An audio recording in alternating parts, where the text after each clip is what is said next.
핑콩님과 항상 소통하는 내신장애 콩팥콩팥입니다. 환자와 의사와의 관계를 생각하면 저는 히딩크와 박지성이 꼭 떠오르더라고요. 선생님이 히딩크. 그렇죠. 제가 코칭하는 히딩크, 우리 환자분들은 직접 필드에서 뛰는 박지성이신 거죠. 제가 보통 환자분들 한 달에 한 번 내지는 6개월에 한 번 병원 오시라고 하거든요. 그러면 정말 길게 봐도 10분, 20분 보면서 이렇게 해라, 저렇게 해라 이렇게 여러 잔소리를 하고 보내드리거든요. 그러면 그 10분, 20분을 뺀 나머지 한 달, 나머지 6개월은 우리 환자분들이 직접 필드에서 뛰셔야 되잖아요. 근데 직접 뛰실 때에 이렇게 건강한 다낭 콩팥을 위한 생활 습관을 아시면 훨씬 더 잘 뛸 수 있으시겠죠.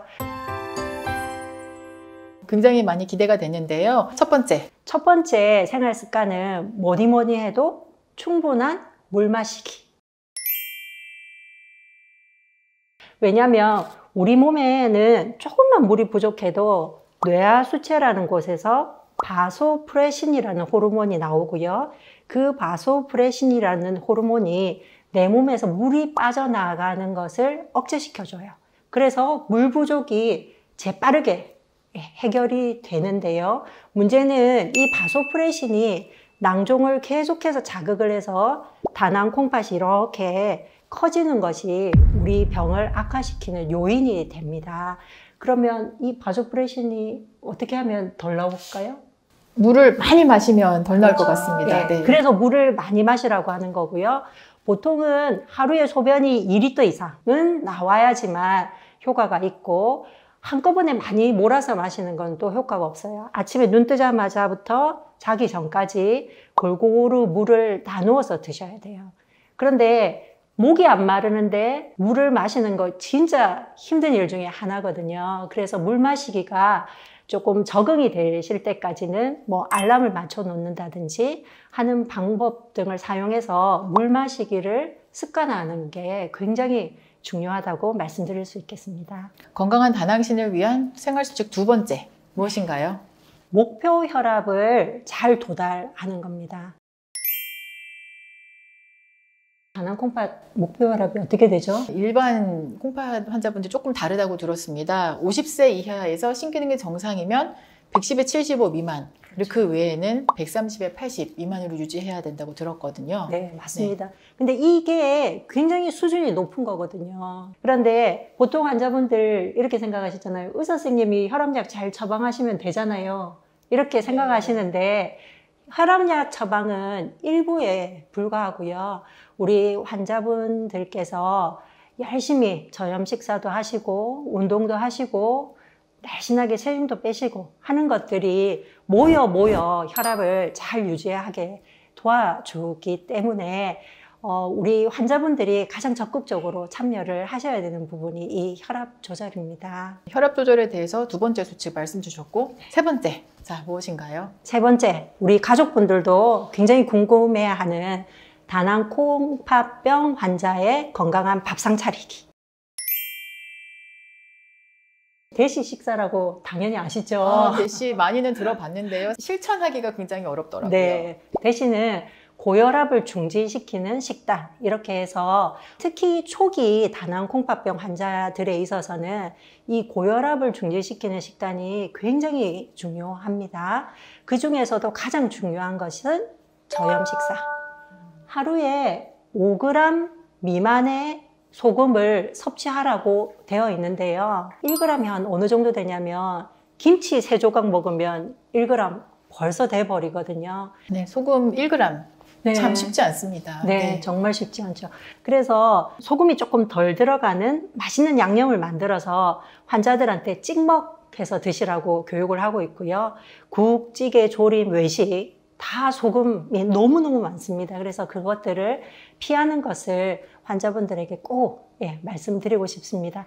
특별히 우리가 조금 심한 다낭 콩팥병 환자들에서 요즘 톨밥탄 치료를 많이 하시는데요.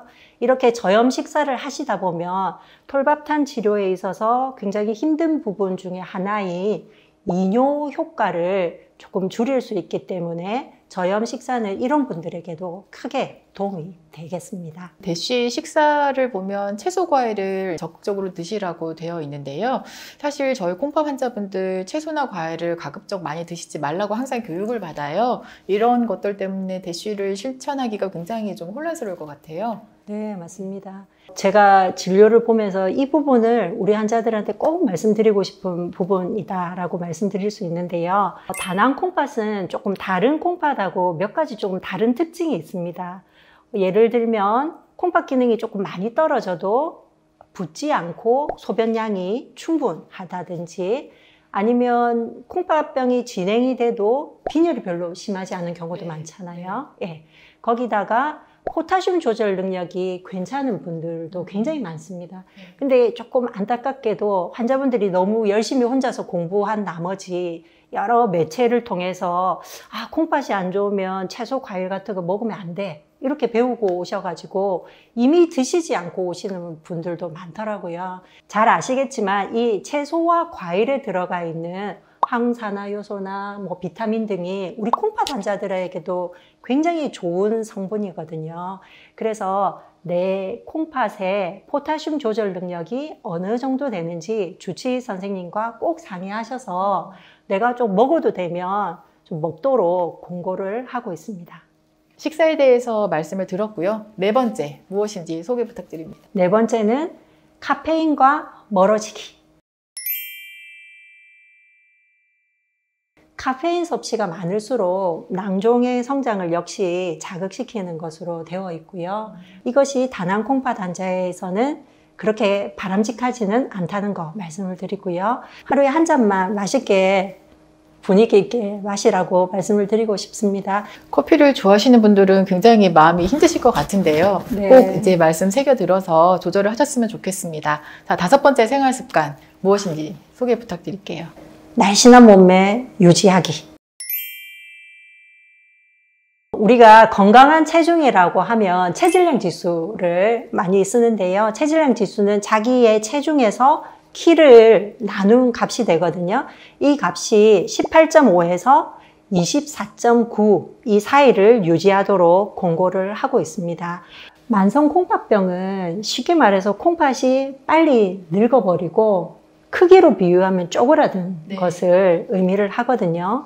마치 대형차가 소형 엔진을 갖고 있는 것과 동일합니다. 네. 비유가 확 와닿네요. 네. 근데 엔진은 바꿀 수가 없죠. 엔진은 바꿀 수가 없을 때는 차체를 과감하게 날리셔야 됩니다. 그래서 작은 콩팥에는 날씬한 건강한 몸매 유지가 중요하겠습니다. 여섯 번째 듣겠습니다. 안전한 운동을 선택하셔야 됩니다. 옆구리나 허리에 충격이 올 수 있는 운동, 축구나 농구, 복싱, 태권도, 유도 이런 운동은 피하시는 게 좋고요. 반복적인 충격을 줄 수 있는 승마나 장시간의 산악 자전거 이런 것들 이후에 혈류를 호소하시는 분들도 있거든요. 그래서 이런 운동도 좀 피하시는 게 좋고요. 수영이나 자전거, 골프 내지는 가벼운 조깅, 걷기 이런 운동 좀 추천을 하고 있습니다. 그리고 무엇보다도 환자분들의 이제 콩팥이 점점 커지는 경우 만성 요통을 호소하는 분들이 많으시기 때문에 평소에 허리 근육을 강화시키고 올바른 자세 유지하는 것이 굉장히 중요하다고 생각합니다. 마지막 대미를 장식할 건강한 다낭신을 위한 생활 습관 말씀 부탁드릴게요. 스트레스와 거리두기. 잘 안 되죠. 네, 어렵습니다. 저도 잘 안 됩니다.